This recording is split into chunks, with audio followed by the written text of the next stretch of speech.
فوتبالیستا. بالاخره مسابقات فوتبال جوانان کشور آغاز شد. حریف مقابل تیم امید تیم هاکوهو 11 است. تیمی که 12 پیروزی پی در پی داشته. تیم امید برای این مسابقه بزرگ تمرینات سخت و فشرده‌ای رو با همکاری اعضای تیم بیسبال انجام داده. بازیکنان تیم امید مصممند که مسابقه رو ببرند.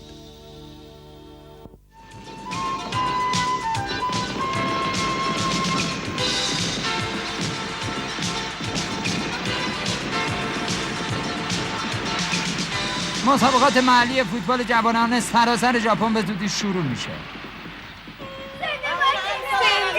کدوم تیم‌ها به فینال مسابقات که در زمین فوتبال یومیوری انجام میشه خواهند رسید معلوم نیست. چیزی که مطمئنم اینه که تیم امید جزو این دسته نخواهد بود. خود کی به تو اجازه داده که همچین حرفایی بزنی؟ حق با اونه. غیر ممکنه، برای اینکه اونا تا حالا نتونستن حتی یه مسابقه رسمی رو ببرن. داد قابل توجهی برای تشویقمون اومدن. بعضی از بازیکنای بیسبال بین تماشاچی‌ها می‌بینن. آفرین تیم امید، آفرین. من یه خورده هیجان زدم. اسم گنم به دستشوی احتیاج دارم. من که خیلی دوست دارم تیم امید برنده بشه. امیدوارم موفق بشین. سعیتو بکن. باشه. قولی رو که برای مبارزه بهمون دادی فراموش نکن. بله، ما حتما برنده میشیم. تیم هاکو 11 که مقام سوم رو بین تیم‌های ژاپنی داره در حال وارد شدنه. اونا امسال حتما برنده میشن. امید در مقابلشون حریف ضعیفیه. تا این لحظه تیم هاکو در تمام مسابقاتش برنده بوده. گویا که تا حالا تمام بازیاش هم دوستانه و تمرینی بوده. من نمیدونم تیم امید در مقابل این بازیکنان ورزیده با چه روشی میخواد بازی کنه. امیدوارم تیم امید بتونه به اونا گل بزنه، چون تا حالا هیچ تیمی به خاطر شیوه دفاع 8 نفرشون نتونسته به اونا گل بزنه. حالا دیگه زمان شروع مسابقه نزدیک میشه. هر دو تیم با هم خوشوبش میکنن، در زمین پخش میشن. تیم امید قدری مضطرب به نظر میرسه. این اولین مسابقه مهم و رسمی اوناست و امید دارن که بتونن پیروزی کسب کنن و بازی خوبی انجام بدن.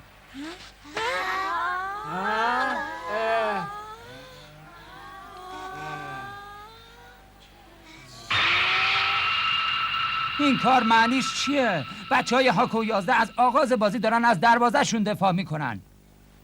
اونا از همین حالا شیوه دفاع 8 نفرشون رو به کار گرفتن. شیوه دفاع 8 نفره برای مقابله با شما ضروری نیست، ولی ما بعدمون نمیاد که قدرت سهمگینمون رو برای شما به نمایش بذاریم. هدف ما مغلوب کردن تیم نانیو. بازی با تیم امید برای ما فقط دستگرمیه تا بعداً با نانیو بازی کنیم. نفهمیدم چی گفتی؟ چه توهین‌آمیز. تصمیم دارم دیواری دفاعی 8 نفرشون رو بشکنم.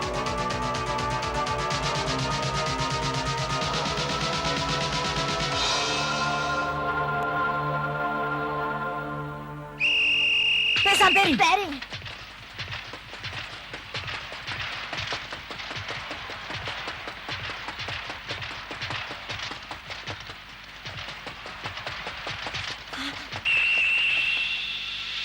چرا دفاع نمی‌کنن؟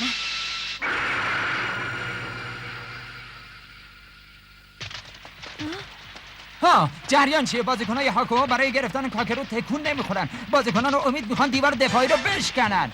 که من میخوام خودمو بزنم بهشون.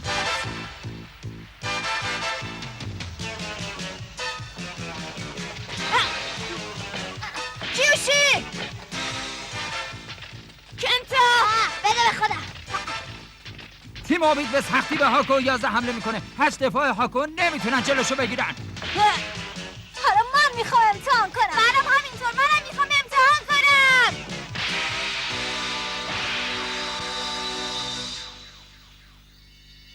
این خیلی عجیبه. آیا این واقعا سیستم دفاع 8 نفرشونه؟ برید جلو بچه‌ها، برید جلو. این یه تلس. تله؟ بازیکنان امید به عمق زمین حریف وارد شدن. بک‌های هاکوهو سعی در دفاع از گلشون ندارن. تیم امید الان میخواد گل بزنه.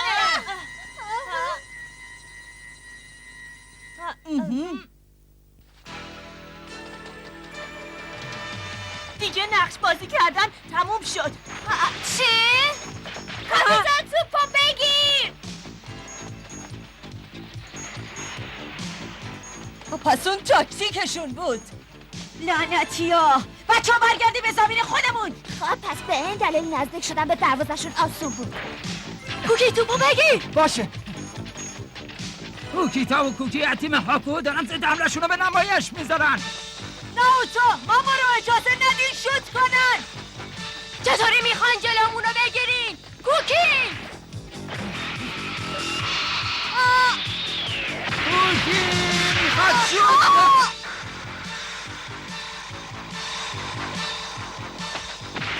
کوکی! خیلی خوب.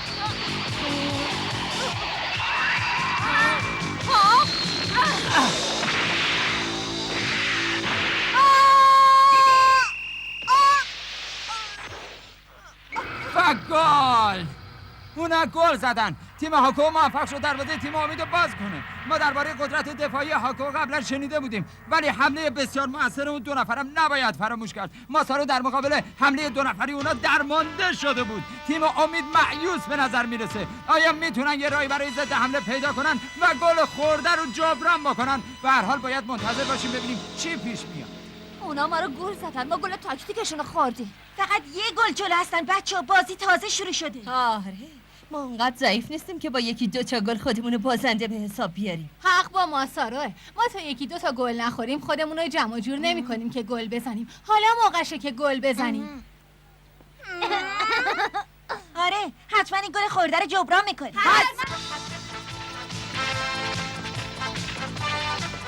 بیاین بچه ها، حالا که ما یه گل زدیم تقریبا بازی رو بردیم. دیوار دفاعی 8 نفره ای ما رو بشکنین، البته اگه میتونین.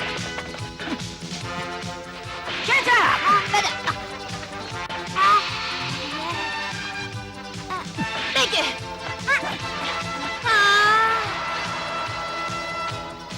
تیم امید که یه گل دریافت کرده قادر نیست دیوار دفاعی محکم 8 نفری هاکو رو بشکنه. اونا درست مثل یه دیوار آهنی میمونن. عبور از اون غیر ممکنه. تیم امید فقط داره توپو اطراف اون 8 بازیکن پاس میده.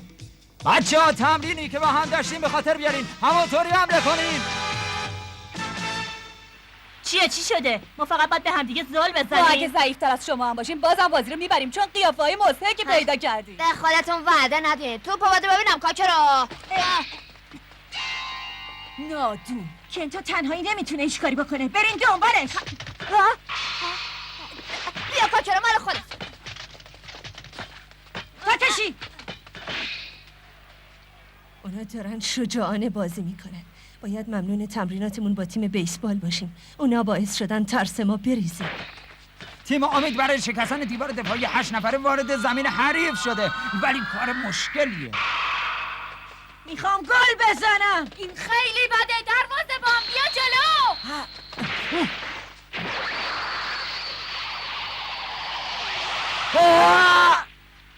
احتمالا باید یه شیوه جدید باشه.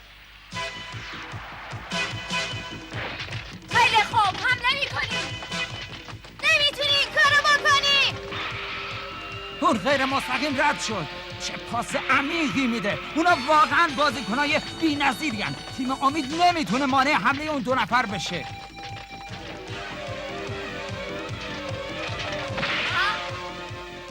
مسیر توپ دائما عوض میشه. اونا میخوان حمله کنن. لعنتی، من جلوشو میگیرم. ماسارو میپره بالا.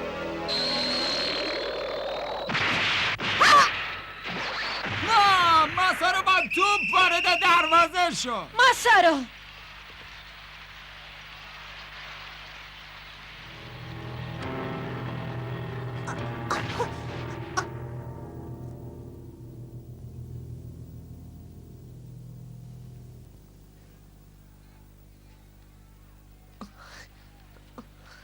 ماسارو تو حالت خوبه؟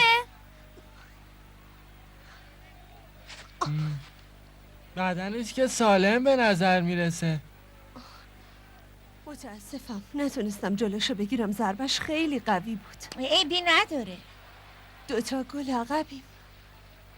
جبران کردن 2 گل با شیوهی دفاعی 8 نفره اونا خیلی مشکله. تنها فرصتمون توسط دروازه‌بانشون از بین رفت. اصلا فکر نمی‌کردم دروازه‌بان در اون لحظه ممکنه بیاد جلو. من فکر میکنم تیم هاکاهو اجازه داده گلرشون تمام توپای بلند رو مهار کنه. منظورت چیه؟ ناتو. برای اینکه تمام دفاعهای تیم اونا تقریبا قدشون کوتاهه. آره حق با توه. ما انقدر به فکر حمله بودیم که دربارش فکر نکردیم. هی که اینطور ماسارو یعنی ممکنه؟ آره ما ممکنه بتونیم شیوه دفاعیشون رو در هم بریزیم. واقعا؟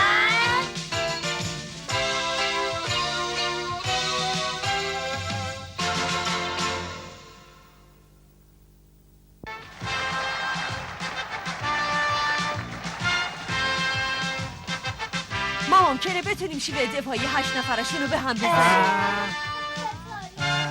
چطوری؟ حالا میگم.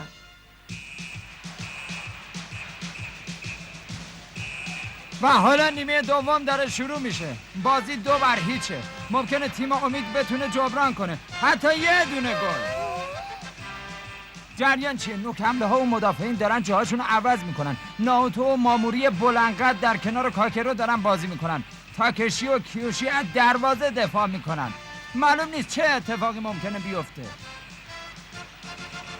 این تنها راه شکستن خط دفاعیشونه. یعنی اونا فهمیدن؟ ها، نیمه دوم بازی رو تیم هاکو آغاز میکنه. حالا چی کار کنیم کاپیتان؟ مهم نیست، حمله میکنیم.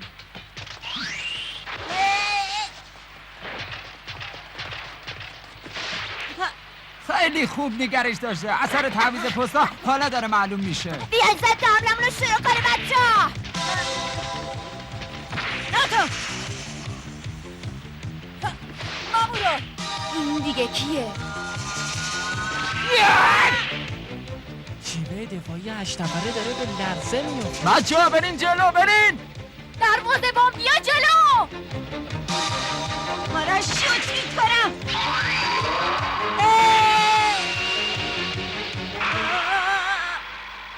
اوه، توپ خورد به دست دروازه‌بان. این ضربه موثر واقع نشد. 3 نفری به طرف توپ میرن. دروازه خالیه. توپ داره میره به طرف دروازه هاکوها. یک خطر جدی.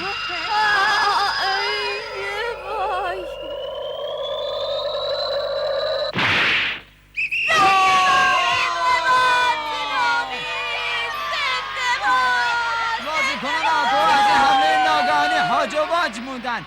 بک‌های هاکو که اون همه به دفاع مستحکمشون مینازیدن حالا در اثر اشتباه خودشون گل خوردن.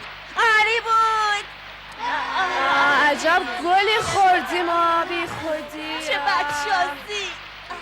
ای نادونا، اونا شانسی گل زدن. بازم گل بزنین. خیلی خوب بود. یه گل دیگه بزنین. بالاخره بچه‌ها تونستن متوجه نقطه ضعف شیوه دفاعی هاکو بشن. این بازی خیلی مشکلی خواهد بود. آجینا با چاره نداریم جز که خودمون به اونا حمله کنیم. بزن بریم کوکی.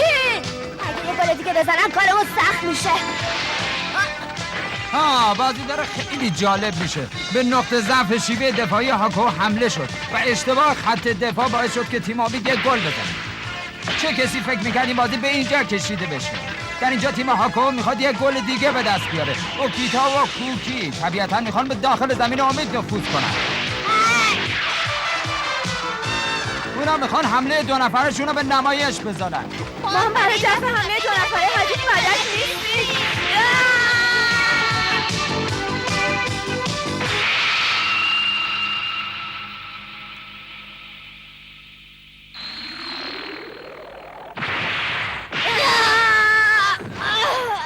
خیلی خوب بود. همکاری دوقلوها فوق‌العاده است. بازی خوب دوقلوها مانع گل زدن اونا شد. کاکرو توپو میگیره، هیچ کس دنبالش نیست. اون خیلی سریعه، با سرعت به زمین حریف یورش میبره. جلوشو بگیرین دفاع.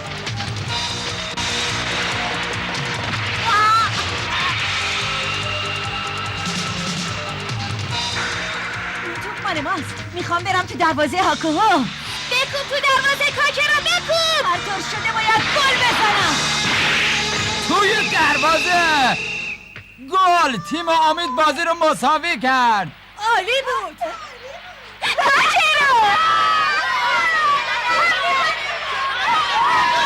آفرین، اونا ممکنه این بازی رو ببرن. آره تو این نیمه اینطور که معلومه تیم امید داره بازی رو اداره میکنه.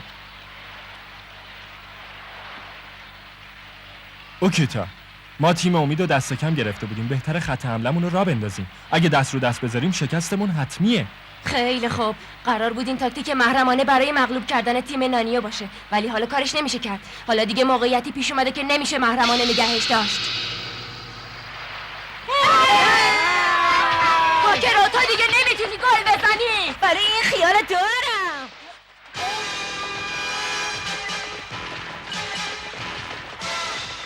تاکتیکشون رو عوض کرده. دفاعهای هاکوها دارن میان جلو. معلوم نیست از چه تاکتیکی دارن استفاده میکنن. تیم هاکو دیوار دفاعیشو کنار گذاشته و بازیکناش همه با امید هیچ ندارسین باشون خوب رو برو بشین.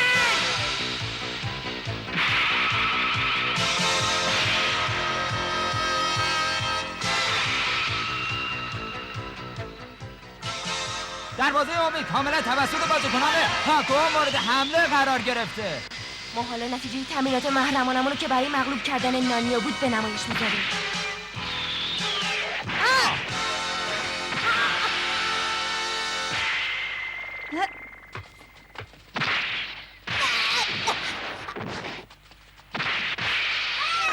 آخ!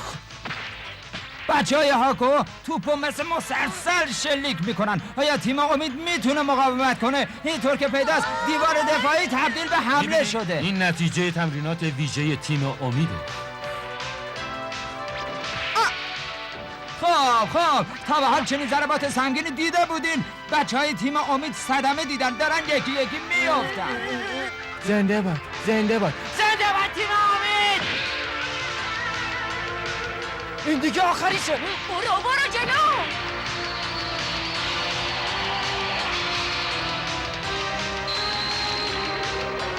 لحظات حساس.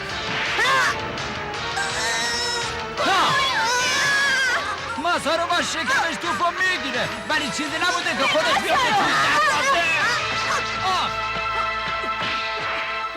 عالی بود ماسارو.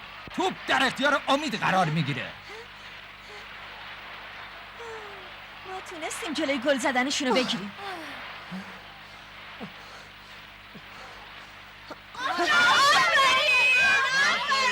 میخوایم بازیکنمون رو عوض کنیم. شماره 12 جای شماره 5 رو میگیره. من کاشیرو بازیکن ذخیره جای مانابو رو میگیره. دستور کاپیتانه که تو هم در این پیروزی سهم داشته باشی کاشیرو.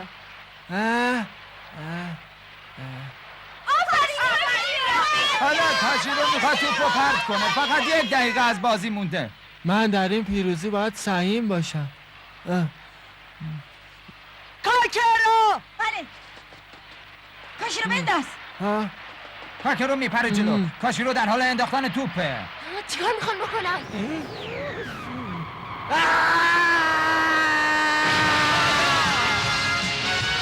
باید بگیرمه. کاشیرو با تمام نیروش توپو پرت میکنه. تمام بازیکنان هاکو به خط حمله اومدن. برای همین دروازه خالیه و این بدترین اتفاقیه که ممکنه برای تیم هاکو ها بیافته. دروازه بان بپر بالا. یه شوت بلند بزنم.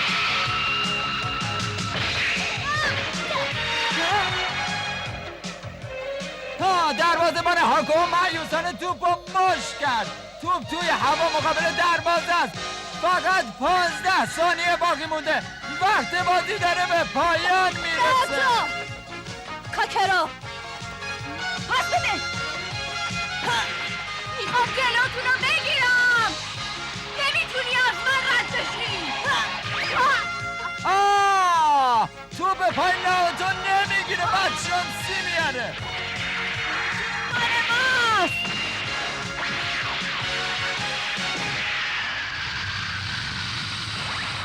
یک ضربه جانانه.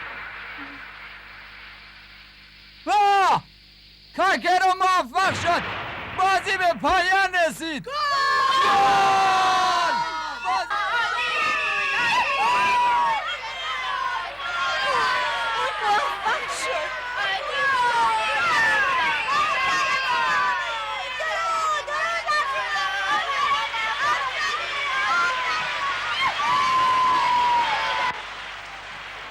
اولین پیروزی برای تیم امید در یک مسابقه رسمیه. ما برنده شدیم. ما برنده شدیم. ما بازی رو بردیم.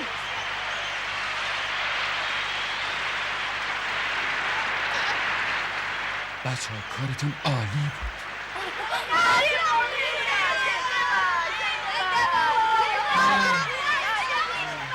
به تصویر تماشاچیان گوش کنید.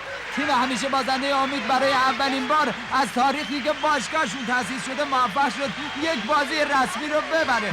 من نمیتونم جلوی اشکامو بگیرم. تیم امید استحقاقشو داشت، زیرا مشکلات زیادی رو پشت سر گذاشته. عالی بود بچه‌ها.